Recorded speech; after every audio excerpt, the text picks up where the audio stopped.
Hello. आज हम लोग प्रॉब्लम ऑन एजेस पे एक क्वेश्चन सॉल्व करेंगे। इस क्वेश्चन को हम लोग पहले एक मेथड से सॉल्व करेंगे, फिर उसके बाद हम लोग इसको शॉर्टकट मेथड से सॉल्व करेंगे। ठीक है। और जितना भी क्वेश्चन इसके बाद मैं करवाऊंगा सबको शॉर्टकट मेथड से करवाऊंगा। और ये फर्स्ट क्वेश्चन आज की क्लास का फर्स्ट क्वेश्चन है, इसलिए हम इसको और इस तरह का क्वेश्चन बहुत सारे एग्जाम में पूछा जाता है। कितना भी कंपटीशन एग्जाम होता है उसमें इस टाइप का क्वेश्चन डायरेक्टली पूछा जाता है। चलिए स्टार्ट करते हैं।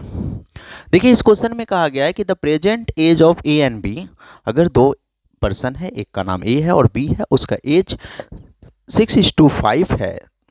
ओके, उसका जो रेशियो है 6:5 है। After 9 years the ratio of their age will be 9:8। 9 साल बाद उसके एज का रेशियो 9:8 हो जाता है। तो मुझे पता करना है कि दोनों का प्रेजेंट एज क्या है और दोनों के प्रेजेंट एज का डिफरेंस क्या होगा।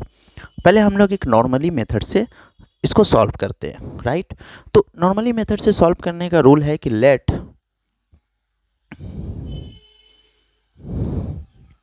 Late present age B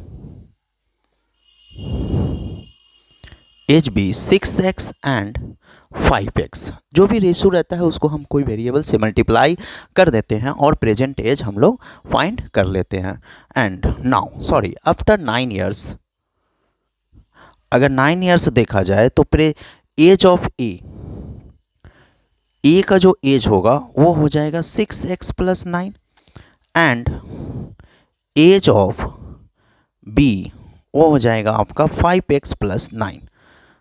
okay, 9 साल बाद दोनों का एज हम लोग फाइंड कर चुके हैं। नाउ अब 9 साल बाद दोनों के एज का रेशियो दिया हुआ है 9:8। देन हम उसको लिख सकते हैं 6x + 9 by 5x + 9 is equal to 9/8। Then अब हम लोग क्रॉस मल्टीप्लाई कर लेते हैं और यहाँ से x का वैल्यू फाइंड करते हैं। पहले चेक कर लेते हैं। 6 8 जा 48 एंड 9 5 जा 45। तो यहाँ पर मेरा 48 आ रहा है, तो हम लोग इस तरह से क्रॉस मल्टीप्लाई करेंगे, राइट। तो 6 8 जा 48x + 9 8 जा 72 एंड 45x 9 5 जा देन प्लस 81। x के टर्म को हम इस साइड बुला लेते हैं और कांस्टेंट टर्म को उस साइड भेज देते हैं, right. Then 3x is equal to 9, that is x is equal to 3। Therefore अगर x का वैल्यू 3 आ गया, therefore present age of A is equal to, जो हम लोग माने थे 6x। That means present as हो जाएगा ए का 18 और प्रेजेंट एज ऑफ बी, अब बी का जो प्रेजेंट एज हो जाएगा वो हो जाएगा 5x, डैट मीन्स 15। तो ये प्रेजेंट एज हो गया। अब मुझे डिफरेंस चाहिए, तो आपको दिख रहा है कि डिफरेंस जो होगा वो दोनों के प्रेजेंट एज का जो डिफरेंस होगा वो 3 होगा, राइट। तो ये हो गया एक नॉर्मली मेथड। अब हम लोग इसको शॉर्टकट मेथड से करते हैं। शॉर्टकट मेथड से करने के लिए आपको क्या करना पड़ेगा, दोनों रेशियो को एक साथ लिख लेना पड़ेगा, ठीक है। इसमें डिफरेंट टाइप का मेथड आएगा, सब कुछ सेम रहता है, बट हम इसको करके बताते हैं और कहाँ पे आपको चेंज करना है वो भी हम बताएंगे, राइट। तो करना क्या है, देखिए, अगर वो फ्यूचर का रेशियो है और ये प्रेजेंट का रेशियो है तो आप इसको लिख लीजिए 9:8 और 6:5।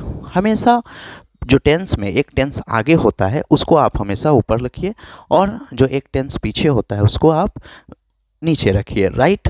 अब डिफरेंस निकालिए दोनों के रेशियो का। मान लीजिए ये ए है और ये बी है, तो ए के साथ ए का रेशियो सब्ट्रैक्ट कीजिए तो आपको 3 मिलेगा और बी के साथ बी का रेशियो को सब्ट्रैक्ट कीजिए तो 3 मिलेगा। आपको ध्यान रखना है कि दोनों का रेशियो इक्वल आना चाहिए। जो रेशियो का डिफरेंस है, first ratio and second ratio का जो डिफरेंस है वो इक्वल आना चाहिए। अगर इक्वल आ गया तो आपको कुछ नहीं करना है, डैट इज़ द आपका ये स्टेप ठीक है। डैट इज़, ये मेरा फर्स्ट टाइप का क्वेश्चन था जिसमें मैंने अभी लिया इक्वल रेशियो का। अब हम सेकेंड क्वेश्चन लेंगे और इसके बाद आपको कमेंट सेक्शन में भी बताना होगा कि सेकंड क्वेश्चन लेना चाहिए या फिर नहीं लेना चाहिए, और आप मुझे कमेंट सेक्शन में बताइएगा कि आप कमेंट करके भी बताइएगा, राइट। नाउ तो आप 9 - 6 3 एंड 8 - 5 3, ओके, डिफरेंस जो ये 3 आया है तो इसके एज का जो डिफरेंस है वो 3 है। आप किसी भी एज को लेकर चल सकते हैं, मगर आपको ध्यान रखना है कि 3 3 होना चाहिए। तो 3 यूनिट का डिफरेंस है, ठीक है, 3 यूनिट का डिफरेंस है। वो 3 यूनिट का डिफरेंस जो हो रहा है वो 9 साल में हो रहा है, ठीक है। जितने साल के बाद पूछा जाएगा तो वो डिफरेंस जो है वो 9 साल में हो रहा है, क्लियर। तो 1 यूनिट का जो डिफरेंस होगा वो होगा आपका 3 साल में, क्लियर। तो 3 साल में 1 यूनिट बराबर मेरा आ गया 3 साल। तो जो प्रेजेंट एज का जो रेशियो है वो है 6:5, ठीक है। तो 6:5 है, तो 6 यूनिट बराबर मेरा हो गया 6 यूनिट बराबर हो गया 18 साल, और 5 यूनिट बराबर हो गया 15 साल।